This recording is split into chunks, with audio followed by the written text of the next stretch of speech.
Allegations of involvement of Indian government officials in the killing of Khalistani terrorist Hardeep Singh Nijjar last year. Hours after India withdrew its diplomats from Canada, the Royal Canadian Mounted Police added a new twist to the entire saga. They drew a link between agents of the Indian government and the Lawrence Bishnoi gang. Canadian Prime Minister Justin Trudeau then accused the Indian government officials of engaging in what he called were clandestine information gathering techniques, coercive behavior targeting Canadians and involvement in threatening and violent acts. But where's the proof of any of that? Is this just another shoot and scoot tactic by a politician who is under the hammer electorally? Now I say that because Trudeau's allegations coincide with sliding support and tanking popularity ratings for him. Last week, he survived a second parliamentary confidence vote in as many weeks ahead of an election next year. Now, India, in the clearest of terms, has asserted that no specifics have so far been provided by Canada on these allegations. Today, sources within the Ministry of External Affairs said that this was the same old Trudeau saying the same old things for the same old reasons. Justin Trudeau's press conference, followed by the briefing of his police, is a bundle of contradictions to say the very least. Here's what doesn't add up.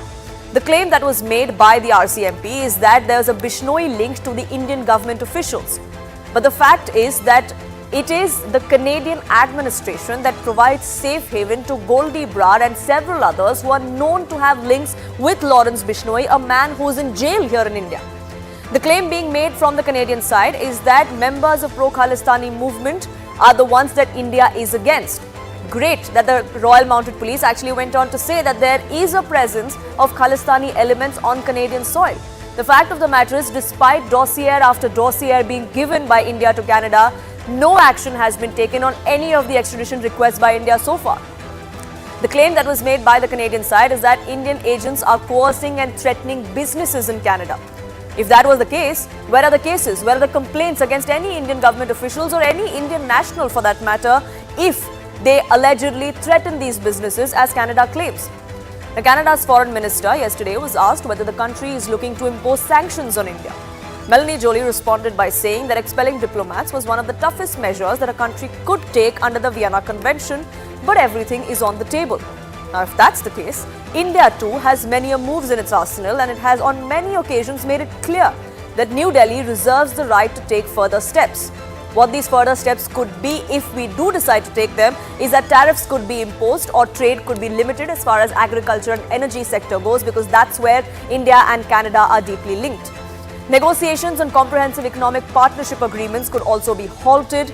There could be a limiting or suspending of visas for Canadian nationals. It could affect workers and tourists as well. Tightened oversight over Canadian businesses here in India, their assets in India, all of that could come into effect as well. Collaboration with Canada on international platforms like the UN or like the G20, that could also take a hit. India's diplomatic presence in Canada could be reduced even further.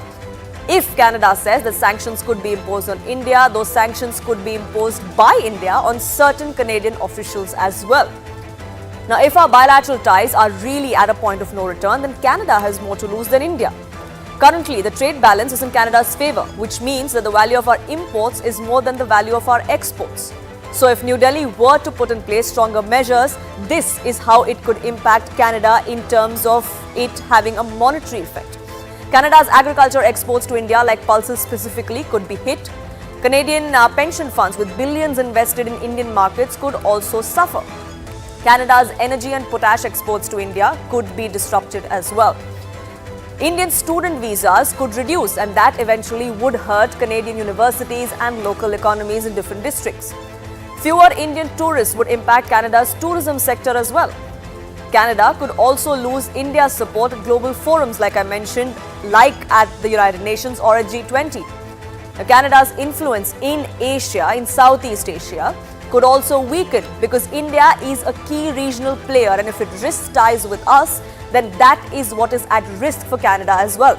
So while this tit for tat happens, while the ties between the two countries plummet, the question we want to ask here on Plain Speak is that this little stunt by Justin Trudeau, will that cost Canada? Will it cost them big?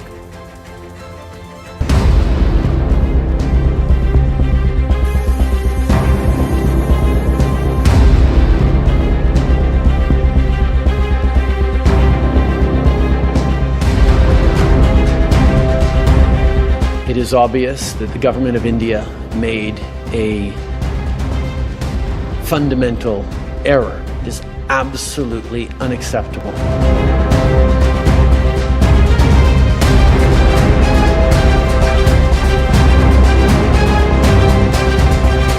One organized crime group in particular, which is the Bishnoi group. So that's what we're seeing here in Canada. And we believe that that group is connected to agents of the government of India.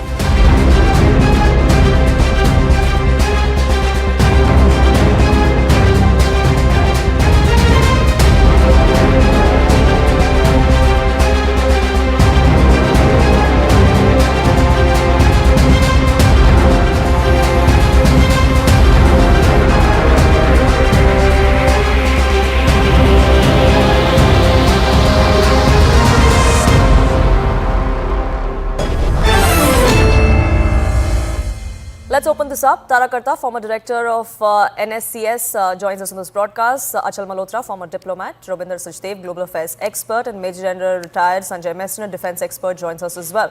Let me open this up by first asking Achal Malhotra.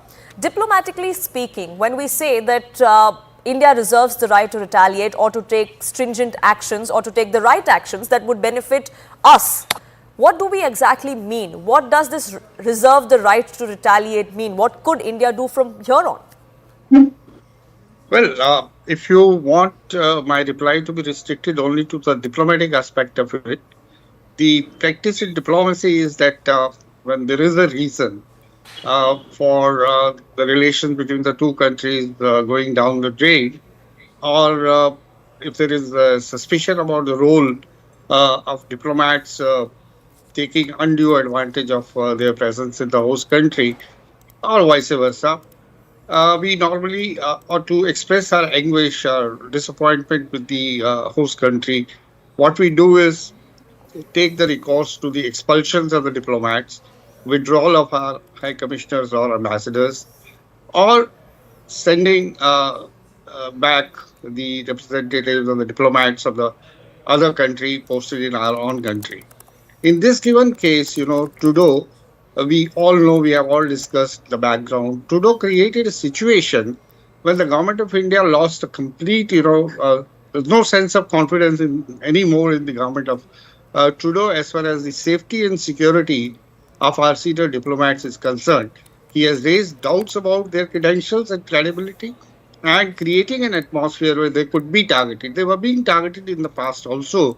But when you come and make an allegation of their direct involvement in the killing of a terrorist in Canada, then you put their life to danger. So the best course of action for us was to call them back home so that their safety and security is ensured, and also give a message. It's also a messaging for Canada and for anybody else that we are not going to take things lying down.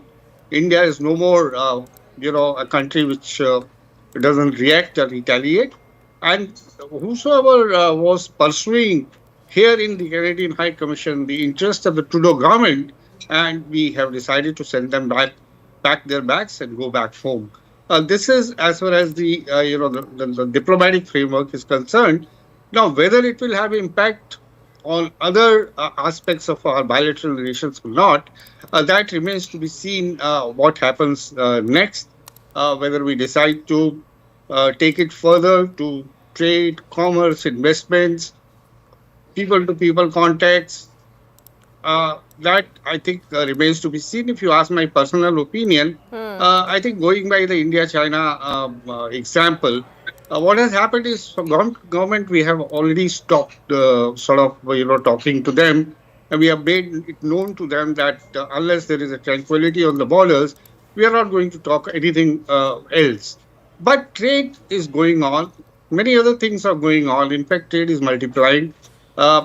Investments are maybe not in the government sector.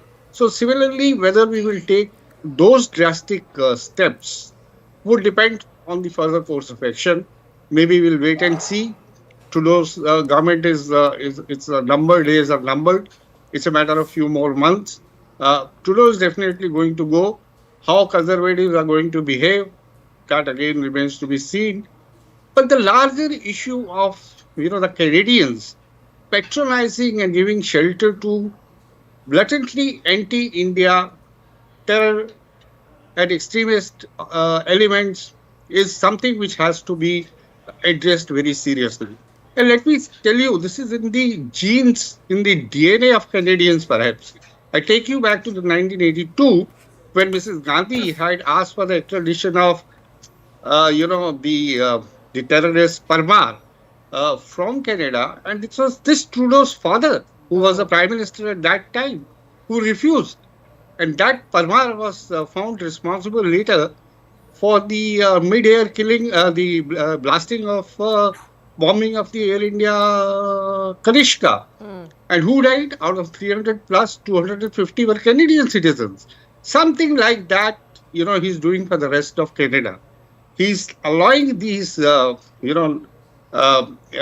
dangerous elements not only to settle down, multiply, but patronize them, depend on them for the vote bank, for a very narrow, political ambition, political gains.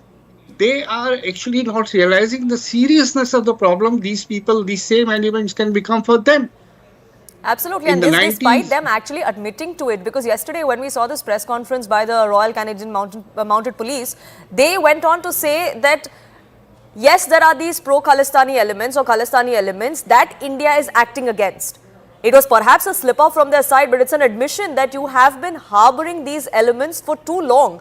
This despite... not doing anything. Absolutely. And this despite Tarakarta, the multiple dossiers that India has given to them, the multiple documented proof that India has given to Canada on at least 4 individuals.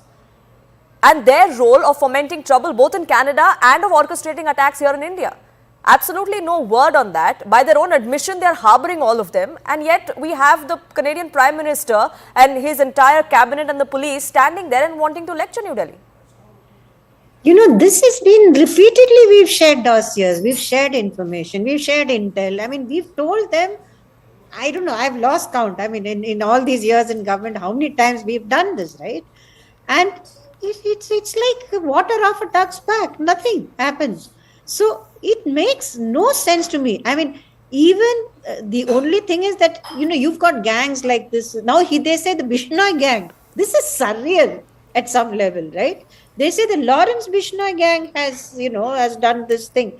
Lawrence Bishnoi is attacked a BJP person here. And he's also doing, what sense does this make?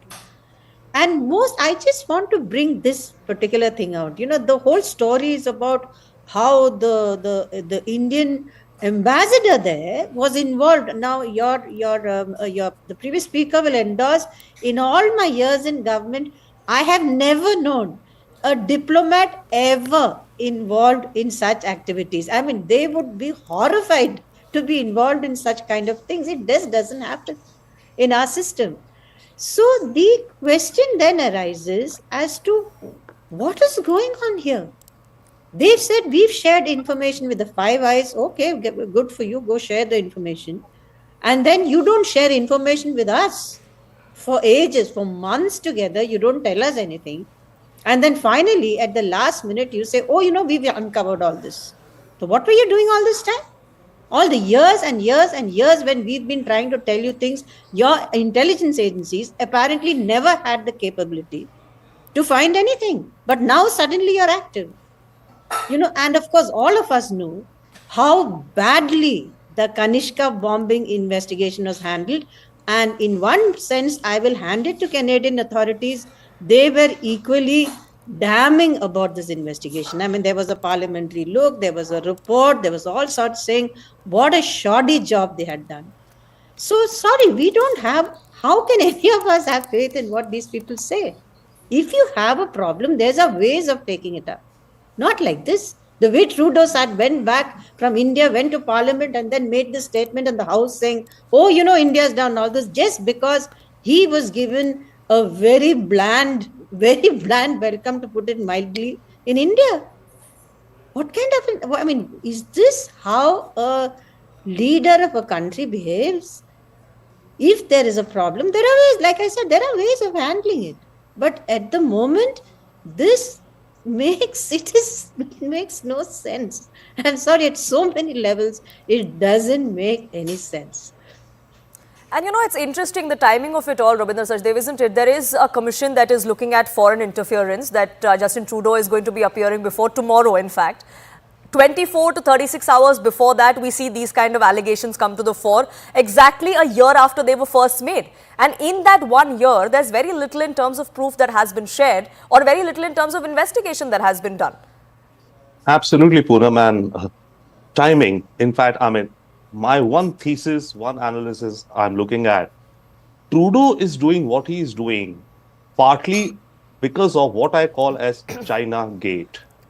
If you look at the timing itself also, quickly for your viewers, in 2019 and 21, the Chinese interfered in Canadian elections. About 11 MPs of Trudeau's party were elected by indirect whatever supports, and 9 of the Conservatives were defeated. China thought a softer Trudeau is in its favor. This information was known to the Canadian intelligence. They did not act on it. Trudeau was the PM, sure, maybe. But by early 23, and that's why again timing important, this information had leaked out, and Globe and Mail, the Canadian newspaper, was going to break this story in the same week in which Trudeau announced the Niger investigation or whatever, right? He did it in the parliament just 1 day before or on the same date that this story was to break in the Canadian papers, that the Trudeau administration has been caught sleeping, has been ineffective, has been pushing under the carpet, the Chinese influence peddling. So my one thesis is that he is doing what he is doing to divert the attention from his failures on the Chinese influence within the domestic constituency by being more aggressive towards India. And if you look at timing, again, tomorrow, as I think you're just mentioning, he is to appear before this inquiry commission. And in last year, when he first announced this thing about Niger, okay, in that press conference, that was, I think, just a day before the story in Globe and Mail was to be released. In fact, there's a backstory to it that the Canadian or the PM office of Trudeau was trying to get Globe and Mail to bury that story. They did not agree to bury that story. They said, we are going to publish it. And therefore, 1 day before that, he talked about this whole India, affair. What he is doing is deflecting and diverting from his failures on the Chinese front and the scandal by appearing to be more aggressive with India and saying that, look here, I'm very strong on national security. I will not let anybody, interfere in our democratic process. So it's vote bank politics plus what I feel I see. And if you look at the timing, it is China Gate. And quickly, one other point as to the cost.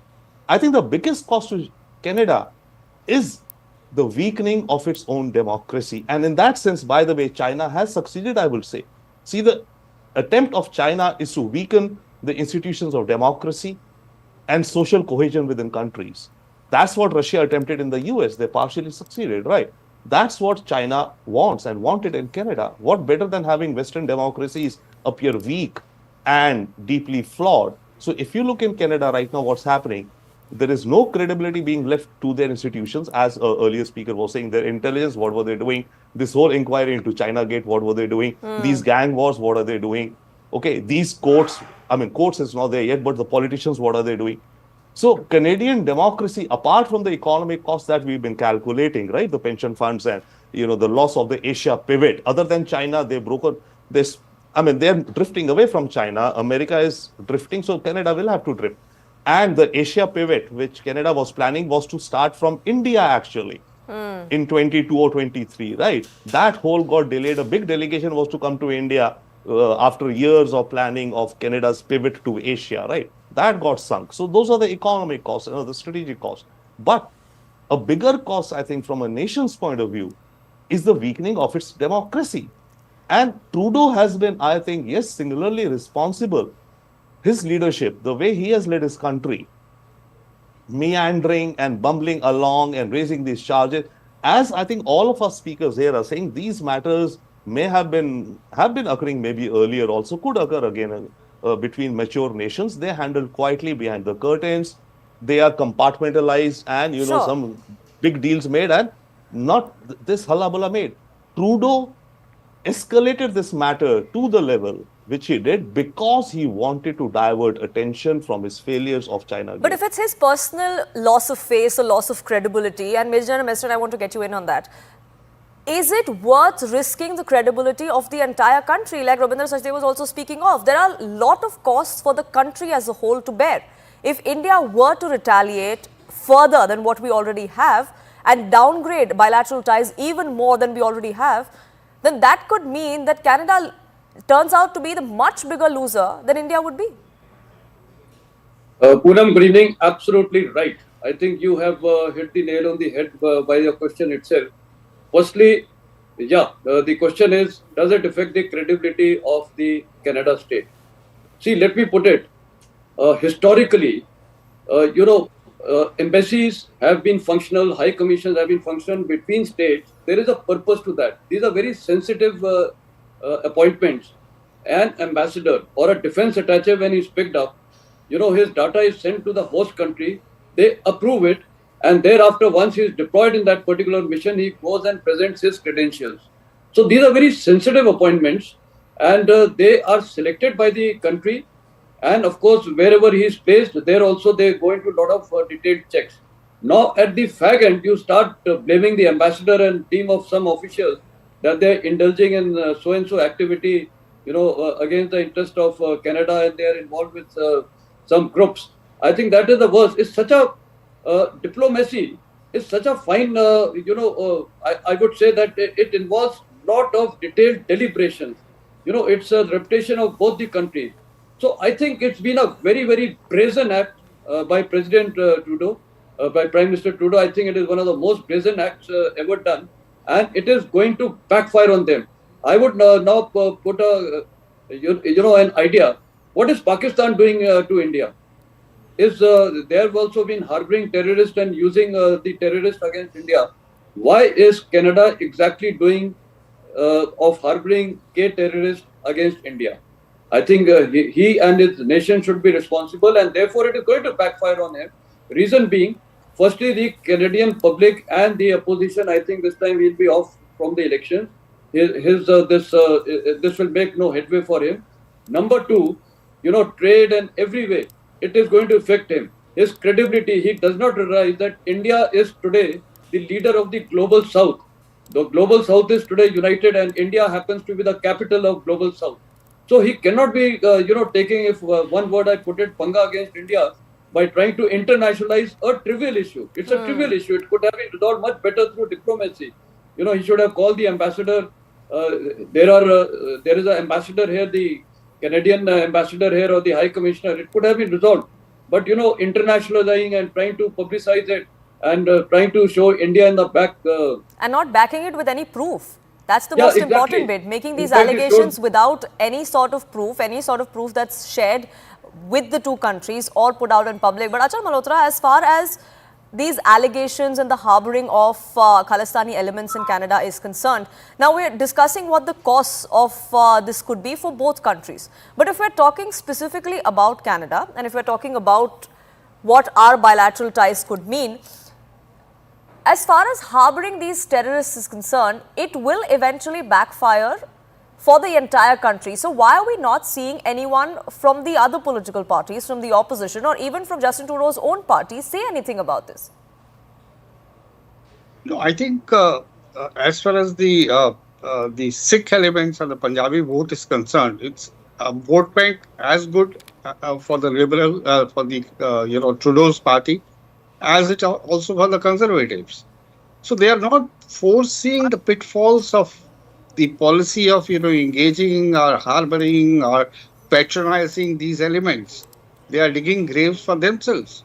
They must realize that at the end of the day, so unless the political system there is such that there is a clear-cut majority for one particular political party, and they don't have to really depend on any of these sides for their survival or for their being in the government, things are not going to change in any case. But let me also caution that Sikh community, they have a great deal of influence already in Canada, whether it is in the business, whether it is the politics, whether it's the numbers, they're multiplying. There is a report estimating their population is grow to a sizable by 2050, maybe the largest after India.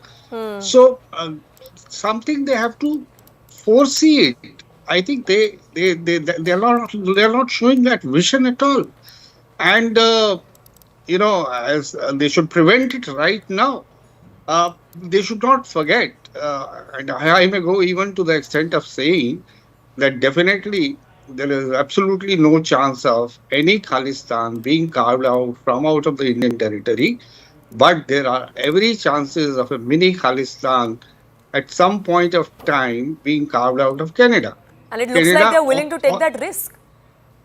no, that's what I'm saying. They're not showing that wisdom. They're not showing that vision, the farsightedness. They should realize already the country is divided in a way along the French-speaking Canadians and the English-speaking Canadians.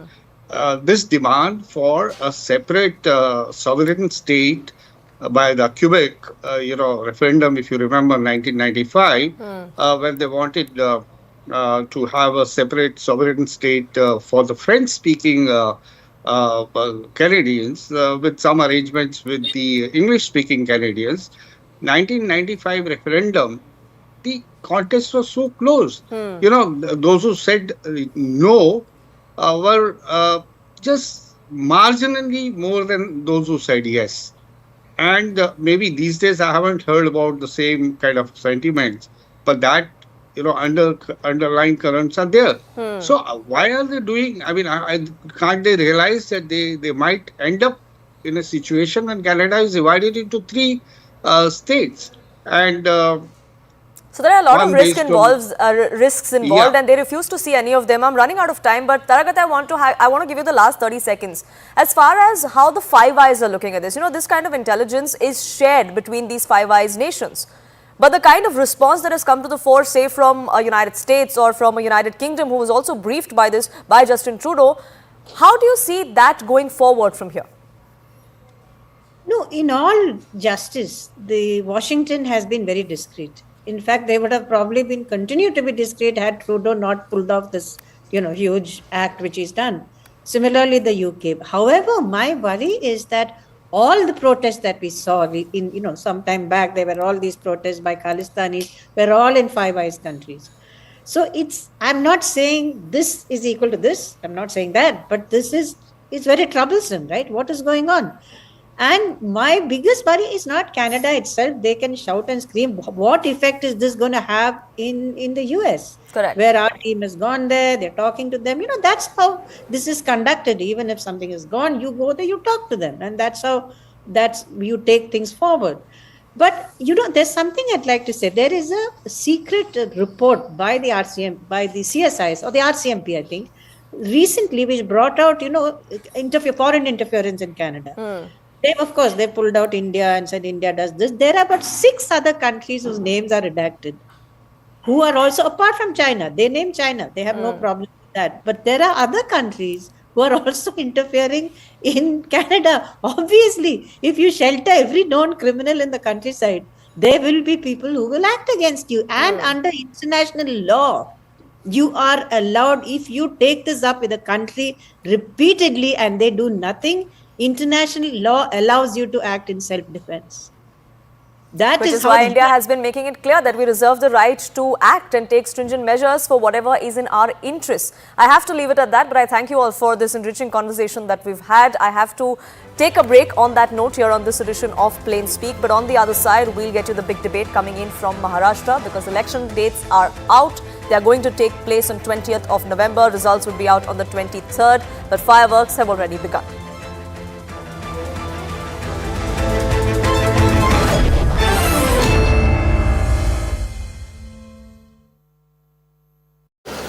And date of poll in Maharashtra would be 20th 11. Counting would be on 23rd 11 24, and you will notice that date of poll is Wednesday. This is deliberately, which lot of scheduling, whatever goes into scheduling, we have tried that it is midday, so that issue of urban apathy is handled. And And in case of urban apathy, we are really very concerned. We want to make appeal through you to all our esteemed voters in the urban areas to please come and vote. It's not a healthy trend which is reflected. If I give you a brief of what is happening across the elections in the urban apathy, we will share this slide with you. If you look at various states, you look at Gurgaon, you look at Faridabad recently. Last elections, you look at Jubilee Hills, Hyderabad. You look at Bangalore South. You look at Gujarat, Gandhigram, Kolaba, Mumbai City, Pune, Thane, all are much below the state averages of each state. We will be conducting a special meeting of the municipal commissioners and DOs within a week's time to appeal again to do whatever we can do to motivate the voters in the urban areas, but the trends are really not good. If I show you the Lok Sabha, that was the Lok Sabha. If I show you legislative assemblies, see the lowest. The Kolaba was just 40%. 62 of 64 urban ACs in Maharashtra were less than the state average in 2019. So was the case in the parliamentary elections 2024 also. And just to give you a contrast, if you compare, so what was the situation in Lok Sabha in Kalyan was 50%, Mumbai South 50%, Mumbai North, Thane, Pune, Mumbai South, everything 53%.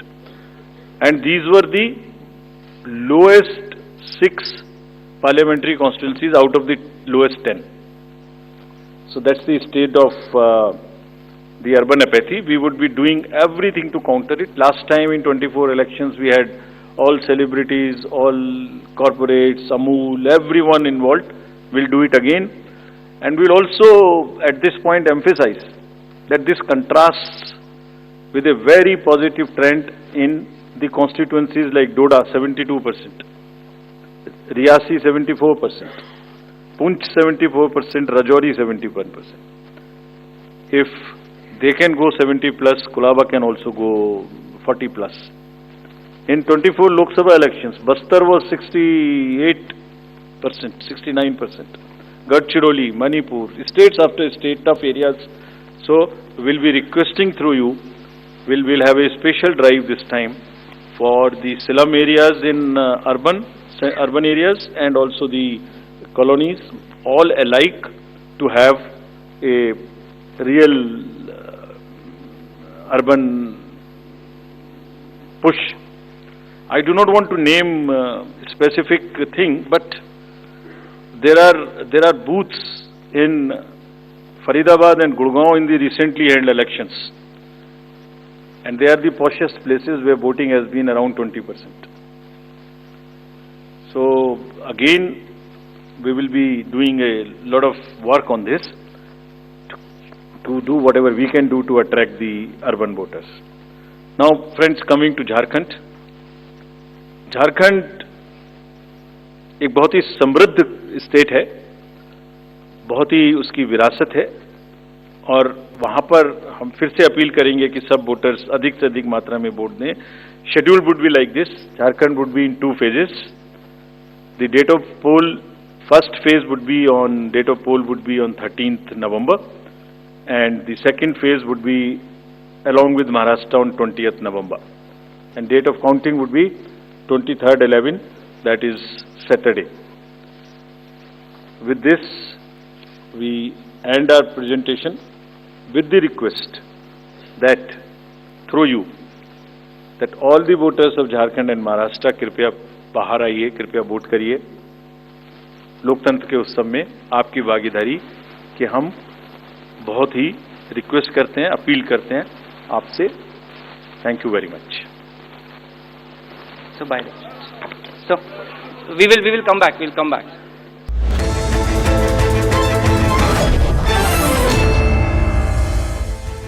Thank you for staying with us. It's the last electoral battle of this year. Election Commission announced date for elections in Maharashtra and Jharkhand. Maharashtra is a keenly watched state because it's a Mahabharat of alliances, so to say. Allegiances have shifted for politicians, but have they shifted for voters as well in the last 5 years? Well, November 20th is when the ballot will be cast and results would be out 3 days later. Now, some opposition parties in the state had sought a multi-phase election, but that request was not acceded to by the poll panel, and allegations have already begun to fly thick and fast. There's Hera Fairy that could happen is an allegation that has been made by Uddhav Sena MP, warning against a money-like game like they sensed in Haryana. The buzz within the opposition ranks over EVMs was also shut down by the Election Commission, calling out their selective objections. But the fact of the matter is that this election is going to be a test on many levels. The BJP-led alliance in Maharashtra is determined to hold on to the state in its effort to reclaim the political narrative after the 2024 Lok Sabha elections. Strategy of the NDA is multifold, but the focus has been on populist schemes. A few minutes before the polls were announced, before that Election Commission press conference, in fact, Maharashtra Chief Minister Eknath Shinde announced a Diwali bonus of 28,000 rupees for lower-rung government employees. Several other decisions have also been taken by the cabinet in the recent past, including the Ladki Bahin scheme, which is giving 1,500 rupees monthly to women that are aged between 21 and 60. 3 free LPG cylinders a year for every household was also announced. 10,000 rupees per month stipend for skill training would be given to the youth. Most recently, a toll waiver was announced for all light motor vehicles at entry points that come into the maximum city at all 5 of those entry points. Death gratuity limit was also increased to 20 lakhs. There's a relief in stamp duty for Metro 3 project victims as well. Additionally, the state government has decided to approve the unified pension scheme for employees too. So is this populism wave that the BJP or the NDA wants to ride on? Are they also wanting to replicate what happened in another election that recently concluded? And will that election in Haryana impact the way the NDA strategizes and performs in this election? That's what we decode.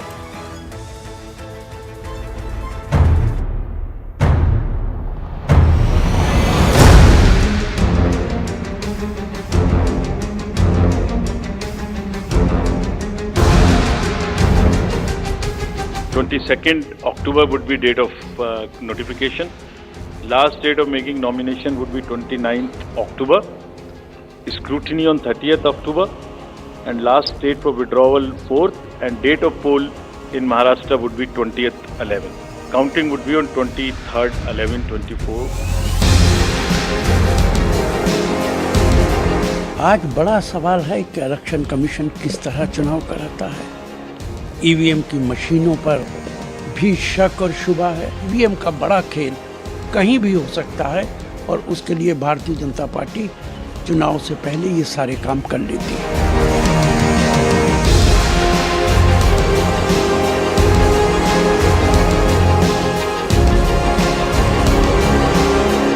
जब कोई किसी country में pager से उड़ा दिया तो EVM में हो जाएगी। अरे भाई, पेजर कनेक्टेड होता है, ईवीएम कनेक्टेड नहीं होता।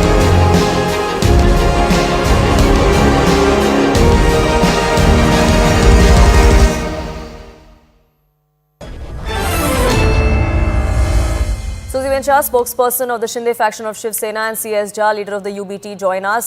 CS Jha, let me begin by asking you, why does the opposition in the state of Maharashtra think that there is some Hera Fairy that could happen in Maharashtra like it did in Haryana?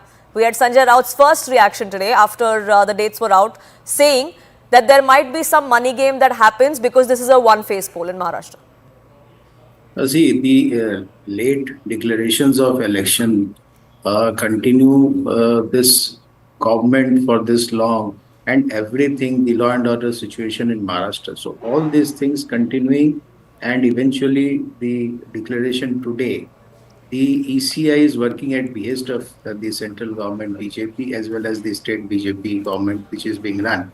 And eventually this whole thing, whole gimmicks have been done to not to declare these elections with the elections earlier held with Haryana. So these things show clearly that how this constitutional body is acting at behest of the central government, and they are not concerned. The observations being given by the opposition to the ECI, they are not taking any considerations of that. Everything shows that the ECI is not working as a constitutional body, but acting at the behest of the central government as well as the state government. The 35-day window is adhered to. The last day of when the assembly session in Maharashtra ends is 25th of November and 23rd is when counting would happen. So why do you feel there is a delay in announcing these elections in the first place? Mr. Jha. Yeah, see, the delay which has been caused, there has to be a rational explanation. This rational explanation has not come out from the ECI. Why there was a delay?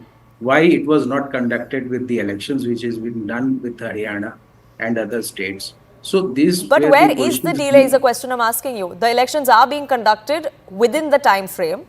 Maharashtra will have a new government. The results would be out before the last session's last date. See, the basic thing is that the elections were done in 2019. After that, there was a presidential rule in the state. And this presidential rule does not condone the delay of running a government because that is not counted in the election procedure. And this procedure was not adapted by the Election Commission, the declaration of elections in November and the formation of government after that. So they are considering the period of a presidential rule in the state to be a time period for doing the elections. It is not a correct procedure as far as the Election Commission is concerned and as far as the Constitution is concerned. Sukhbir Shah, all constitutional norms are being thrown outside the window at the behest of the BJP. This is an allegation that has been made against the BJP and against other organizations as well, against other institutions of this country as well. How do you respond?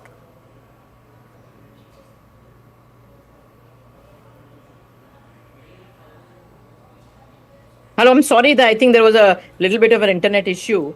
You see, can you hear me? Yes, go ahead. Yes. You see, the Aghadi, I called it as Bighadi, are completely in the habit of spreading misinformation and lies. Now, as far as the last, there was no problem. It was always a one-phase election. This time around, it is on Wednesday. So there will be a proper voting. Can you hear me? Go ahead, Misha. Hello? Misha, if you can hear us, we can hear you loud and clear. Please go ahead. Right. So this time, in 2019 also, there was a single phase election. So these people are in a mood to spread lies and misinformation. The counting is on the 23rd.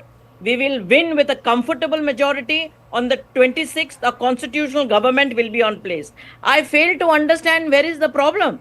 As far as the Mahayuti is concerned, we are always election ready because we have all programs and initiatives which are for the people, whether it be toll-free entry, whether giving Sanman Dhan to the women of Maharashtra, while they've criticized. You see, the diabolism in this Maha Aghadi, they were against Mukhyamantri Maji Ladki Bahin. Look at their manifesto. What does they say? That we are going to give 2,000.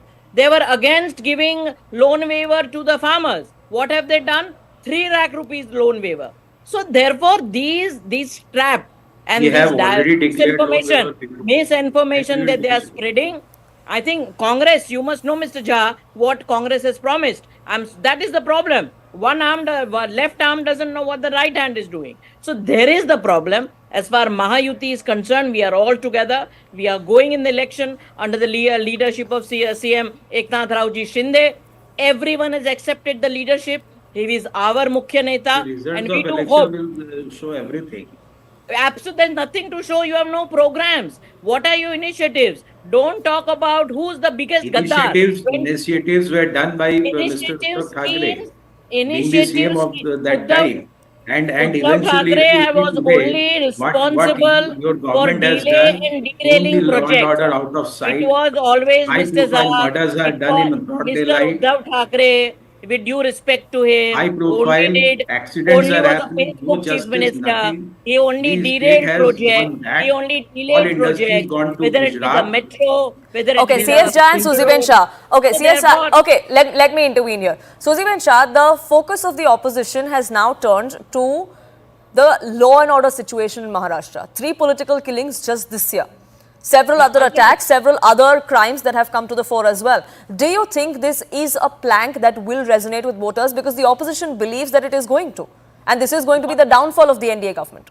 If they want to, I do believe, Poonam, that inquiry should be prior to politics, should be allowed. There should be a proper inquiry, and probe should take the precedence over politics. If they want to do politics, let me remind them about the gangs that they were talking in the other show. It was between the 1980s until 1995. There were highest gang war in the city of Mumbai and Maharashtra. Only the Mahayuti government of 1995, when they came, that the gang war was vanquished by giving a free hand to the Mumbai police. Prior to 1995, the only living chief minister is Shri Sharad Pawar, where the gang war peaked. Let them politicize. Today, what is the issue? Today, Mumbai and Maharashtra is the most safe and secure city state. What has happened is an exception. Why? There could have been lapses. I'm not running away from it. And therefore, an immediate inquiry is launched. All the accused have been nabbed or traced. Their identity has been established. So therefore, there should be no, as when the probe is on, and especially when conducted by a professional police force like Mumbai Police, there is no scope of spreading hearsays and rumors. The only thing they are doing is rumors. I'll tell you, Poonam, earlier in the day I was on the show, I think yesterday, and the NGOs, the IPS officers, the retired IPS officers, even the actors and actresses confirmed that Mumbai remains to be the safest city of this nation. So why unnecessarily falsify things, spread rumors?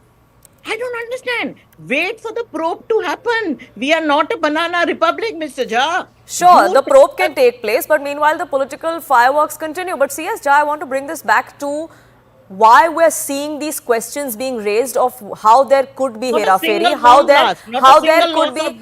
Sure, but CS Jha, how there could be hera-feri, how there could be EVMs that could be tampered with. Why do we see this right before every election? And this despite the India bloc winning in a state like Jammu and Kashmir, where the Chief Minister would be taking oaths tomorrow and there will be a show of strength of the India Alliance.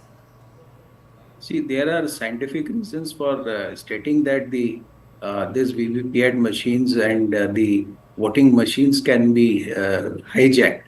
They can't be. The Election Commission has come out and said there have been multiple surveys that have been done. There have been multiple demos that have been given of how EVMs cannot be hacked. They are foolproof. There are no specific scientific research being done upon it.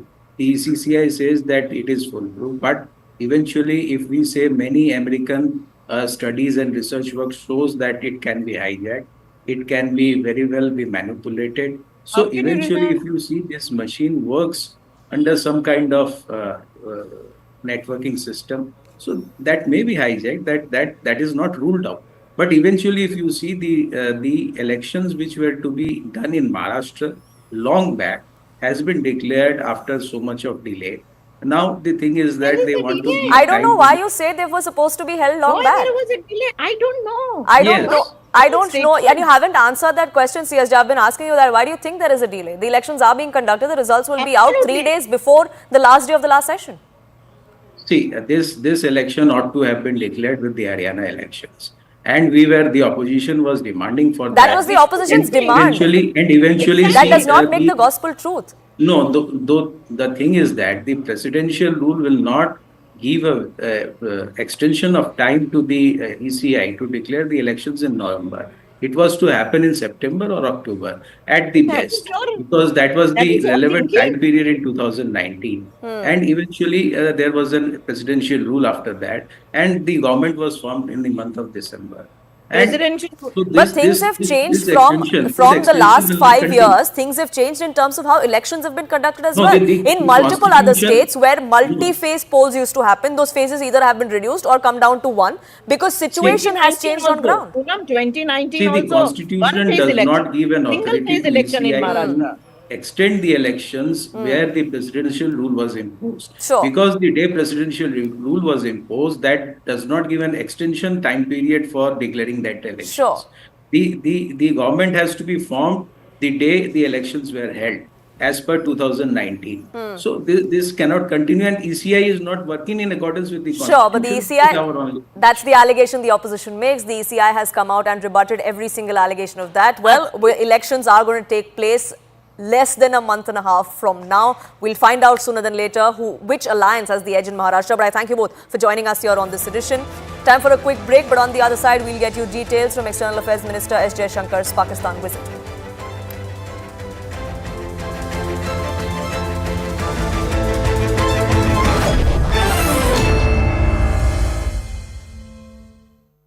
At L'Oréal, date of poll in Maharashtra would be 20th 11. Counting would be on 23rd 11/24, and you will notice that date of poll is Wednesday. This is deliberately, which lot of scheduling, whatever goes into scheduling, we have tried that it is midday, so that issue of urban apathy is handled. And in case of urban apathy, we are really very concerned.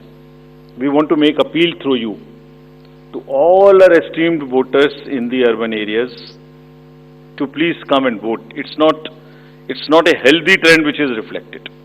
If I give you a brief of what is happening across the elections in the urban apathy, we will share this slide with you. If you look at various states, you look at Gurgaon, you look at Faridabad recently. Last elections, you look at Jubilee Hills, Hyderabad. You look at Bangalore South. You look at Gujarat, Gandhigram, Kolaba, Mumbai City, Pune, Thane, all are much below the state averages of each state. We will be conducting a special meeting of the municipal commissioners and DOs within a week's time to appeal again to do whatever we can do to motivate the voters in the urban areas, but the trends are really not good. If I show you the Lok Sabha, that was the Lok Sabha. If I show you legislative assemblies, see the lowest. The Kolaba was just 40%. 62 of 64 urban ACs in Maharashtra were less than the state average in 2019. So was the case in the parliamentary elections 2024 also. And just to give you a contrast, if you compare, so what was the situation in Lok Sabha in Kalyan was 50%, Mumbai South 50%, Mumbai North, Thane, Pune, Mumbai South, everything 53%. And these were the lowest 6 parliamentary constituencies out of the lowest 10.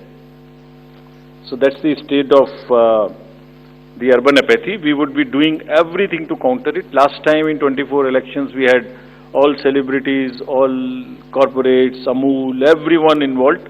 We'll do it again. And we'll also, at this point, emphasize that this contrasts with a very positive trend in the constituencies like Doda, 72%, Riyasi, 74%, Punch, 74%, Rajouri, 71%. If they can go 70 plus, Kolaba can also go 40 plus. In 24 Lok Sabha elections, Bastar was 68%, 69%. Gadchiroli, Manipur, states after state, tough areas. So we'll be requesting through you, we'll have a special drive this time for the slum areas in urban areas and also the colonies, all alike, to have a real urban push. I do not want to name specific thing, but there are booths in Faridabad and Gurgaon in the recently held elections, and they are the poshest places where voting has been around 20%. So again, we will be doing a lot of work on this to do whatever we can do to attract the urban voters. Now, friends, coming to Jharkhand. Jharkhand एक बहुत ही समृद्ध state है, बहुत ही उसकी विरासत है, और वहाँ पर हम फिर से अपील करेंगे कि सब वोटर्स अधिक से अधिक मात्रा में वोट दें. Schedule would be like this. Jharkhand would be in 2 phases. The date of poll, first phase would be on 13th November, and the second phase would be along with Maharashtra on 20th November. and date of count. Thank you for staying with us. External Affairs Minister S. Jaishankar is in Islamabad. He is going to be attending the 23rd meeting of the Shanghai Cooperation Organization Summit. It is for the first time in 9 years that India's foreign minister has set foot in Pakistan, and this visit comes amidst strained ties between the two countries, even as Pakistan continues to foment trouble along the border. India has made it clear that there will be no bilateral talks with Pakistan on the sidelines of the summit as they continue to sponsor cross-border terror. So why does the SCO matter for India? There are several reasons in why India has chosen to go there. It gives us an opportunity to connect with Central Asia and with Russia, which is why a multilateral fora like this is key. Intelligence sharing and drug trafficking is a big issue, and to combat that, we need the support of other players in the region. It maintains dialogue with key regional actors. It's not just Pakistan here that we're speaking of. Everybody else that's included in the organization, in this particular grouping, is involved. Countering China and Pakistan's influence is also important, which is why India needs to be there to counter any sort of propaganda or narrative that either of those two would want to put forth. It also engages authoritarian states without compromise. Another reason why India has decided to go there could be because it links India to Central Asia's resources, something that we cannot give up on. It also aligns with India's strategic and economic interests, and India has always made it clear that India's interests are going to be paramount. I have to leave it at that. I draw this show to a close. Thank you so much for tuning in.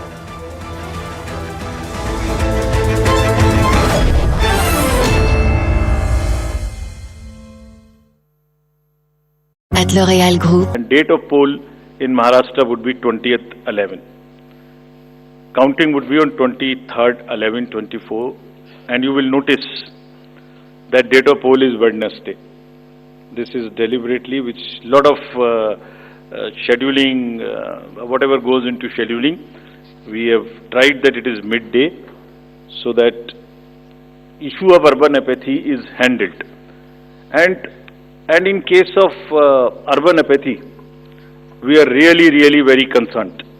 We want to make appeal through you to all our esteemed voters in the urban areas to please come and vote. It's not a healthy trend which is reflected.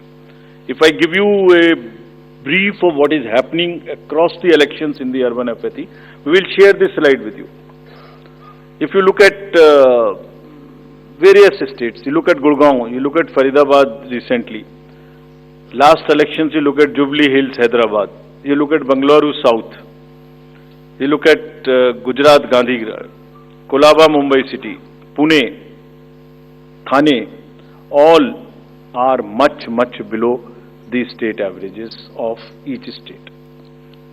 We will be conducting a special meeting of the municipal commissioners and DOs within a week's time to appeal again to do whatever we can do to motivate the voters in the urban areas, but the trends are really not good.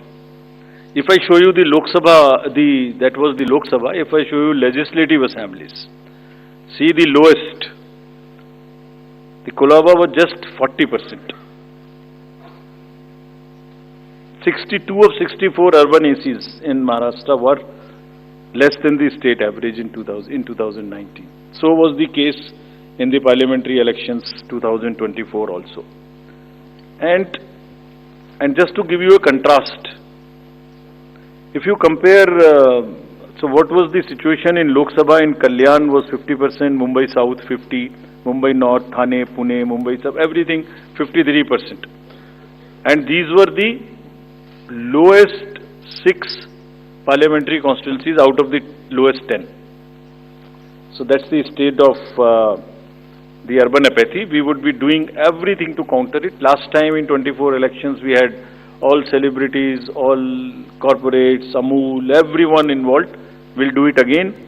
And we'll also, at this point, emphasize that this contrasts with a very positive trend in the constituencies like Doda, 72%, Riyasi, 74%, Punch, 74%, Rajouri, 71%. If they can go 70 plus, Kolaba can also go 40 plus. In 24 Lok Sabha elections, Bastar was 68%, 69%. Gadchiroli, Manipur, states after state, tough areas, So we'll be requesting through you, we'll have a special drive this time for the slum areas in urban areas and also the colonies, all alike, to have a real urban push. I do not want to name specific thing, but there are booths in Faridabad and Gurgaon in the recently held elections, and they are the poshest places where voting has been around 20%. So again, we will be doing a lot of work on this to do whatever we can do to attract the urban voters. Now, friends, coming to Jharkhand. Jharkhand एक बहुत ही समृद्ध state है, बहुत ही उसकी विरासत है, और वहां पर हम फिर से अपील करेंगे कि सब वोटर्स अधिक से अधिक मात्रा में वोट दें। Schedule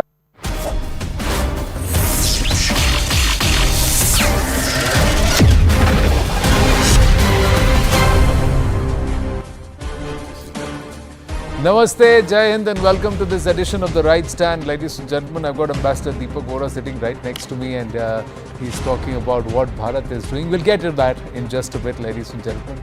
The diplomatic row between New Delhi and Ottawa has reached a new high on Monday as Canada leveled serious charges against the Indian High Commissioner there, Sanjay Kumar Vermaji, terming him as a person of interest in an investigation without naming the case. Responding to the claims, the Ministry of External Affairs released a scathing statement saying that Canada did not share a shred of evidence on Bharat's involvement in Nijjar's killing, despite repeated requests, and accused Trudeau of indulging in vote bank politics and not doing enough to tackle separatist elements on Canadian soil. Now,